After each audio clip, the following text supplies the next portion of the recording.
நமக்கு பேக்கிங்லாம் நல்லா தான் வரும். பட் இந்த குக்கிங் தான் அப்படி இப்படி வரும்னு நினைக்கிறேன். From home Baker to best chef series episode 57. இந்த மாடியூல் பார்த்தீங்க அப்படின்னா கெஃபே மெனு மாடியூல். ஸோ இந்த மாடியூலில் வந்துட்டு பேக்கிங் இருக்கும். பட் ஸ்டில் நம்ம நிறையா வந்துட்டு இந்த குக் பண்ணுற மாதிரி தான் இருக்கும். ஸோ இதெல்லாம் பண்ணுறப்ப பார்த்தீங்க அப்படின்னா என்னடா குக்கிங்லாம் வருதே அப்படின்னு தோணுச்சு.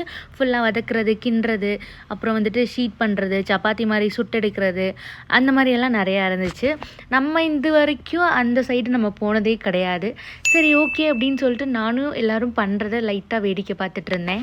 அட் த சேம் டைம் அப்படியே கொஞ்சம் கொஞ்சம் ஒர்க்குமே எல்லாருமே சேர்ந்து டீம் ஒர்க்காக பண்ணிகிட்டு இருந்தோம். ஸோ இப்படி பண்ணுறப்ப தான் அட் லாஸ்ட் நம்ம இதெல்லாம் சாப்பிட போகிறோம், எப்படி டேஸ்ட் இருக்குமோ அப்படின்னு சொல்லிட்டு தோணிகிட்டே இருந்துச்சு. அட் த சேம் டைம் செம்ம டெம்ப்டிங்காக இருந்துச்சு. நான் போஸ்ட் போடுறப்ப நிறைய பேர் என்கிட்ட வந்து நீ போடுறதெல்லாம் எனக்கு ரொம்ப டெம்ப்டிங்காக இருக்குது அப்படின்னு சொல்கிறீங்க.